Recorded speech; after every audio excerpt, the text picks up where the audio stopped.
श्री स्वामी समर्थ सगळ्यांना. तुम्हा सर्वांना आषाढी एकादशीच्या मंगलमय शुभेच्छा.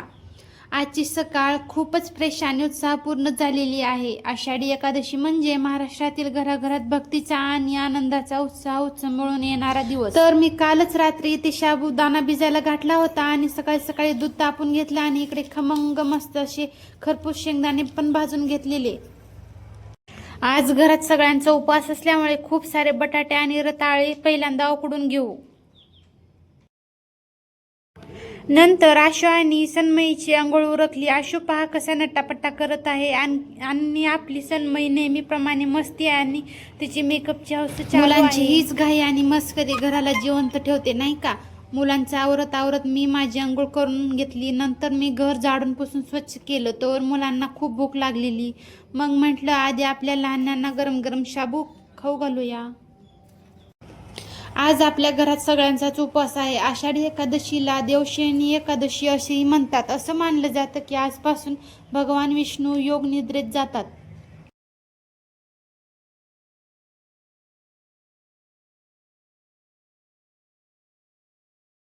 या दिवसापासून चातुर्मास सुरू होतो. आपल्या महाराष्ट्रात आषाढी एकादशीचे स्थान अत्यंत श्रद्धास्थान आहे. विठ्ठल म्हणजे केवळ देव नाही तर तो आपल्या भाविकांचा पाठीराखा आणि सखा आहे. आता मी पहिलेचे ते खमंग शेंगदाणे भाजून घेतले होते. आता ते छान असे बारीक करून घेतले आहेत. शेंगदाण्याचे कूट साबुदाण्यामध्ये व्यवस्थित मिक्स केले. बटाट्याचे मोठे मोठे काप केले आणि ते चिऊ आणि आशूला बटाटे खायला खूप आवडतात त्यामुळे मी मोठेच काप केले.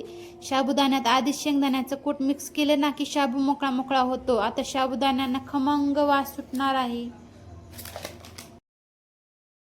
मस्त असं बटाट्याचे काप आणि शेंगदाणे परतून घेऊया. नंतर साबुदाण्यामध्ये शेंगदाण्याचं कूट मिक्स करून मीठ आणि थोडीशी साखर टाकलं ना की साबुदाणा एकदम चविष्ट होतो.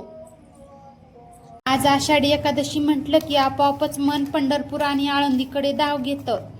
आज आळंदीमध्ये आणि देऊमध्ये मोठी वारी असेल ना. संत ज्ञानेश्वर महाराज आणि संत तुकाराम महाराजांच्या पालख्यासोबत लाखो वारकरी ज्ञानबा तुकारामच्या गजरात चालत असतात. आज पंढरपुरात तर काय गर्दी असेल.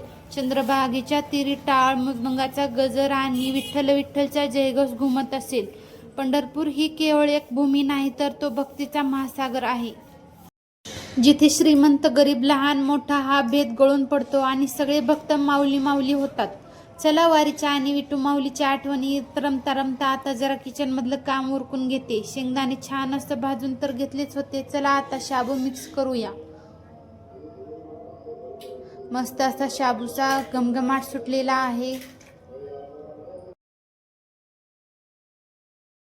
मुलांना साबुदाणा देऊन झाला. त्यांनी मस्त आवडीने खाल्ला. उपवासाच्या दिवशी असे सोप्या आणि चविष्ट शाबूमुळे घरातील माणसे अगदी प्रसन्न होतात. आशूने मस्त शाबू खाल्ला आणि तेवढ्यात आशूचे बाबा म्हणले की आशूला थोडं बाहेर फिरून आणतो.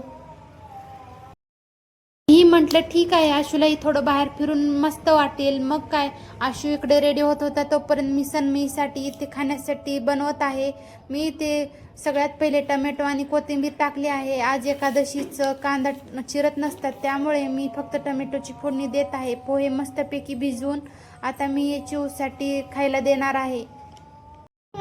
पहा इथे मस्त अशी पोह्यांची खिचडी बनवून रेडी आहे. आमच्या चिऊला ही खूपच आवडते. मी आठवड्यातून 4-5 वेळेस तर ही देतच असते तिला. मग काय, नंतर आशूचे बाबा आणि आशू रेडी होतच होते.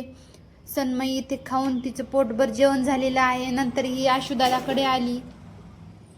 पण आमची चिऊताई शांत कशी बसेल बरं. आशुदादा तयार होत असताना चिऊताई मध्ये मध्ये सतत लुडबुड सुरू होती. आशू छान असा रेडी झाला आणि हे बघा आशुदादा कसा रेडी झालाच होता तोपर्यंत आमची सन्मयी कशी त्याला मदत करतच होती. आशू आणि दादा छानपैकी रेडी झाले आणि तो घराच्या बाहेर पडला. पण दादा बाहेर गेल्यावर चिऊला एकदम उदास वाटतं. तिला करमतच नाही ना. आशूला बाय केली आणि ती बघा कशी उदास घरात फिरत आहे. आता मला दाखवत आहे आशू दादा गेला म्हणून. आजचा हा आषाढी एकादशीचा दिवस कसा गेला कळलाच नाही. तुम्हाला आजचा माझा व्लॉग आवडला असेल तर नक्कीच लाईक करा. श्री स्वामी समर्थ.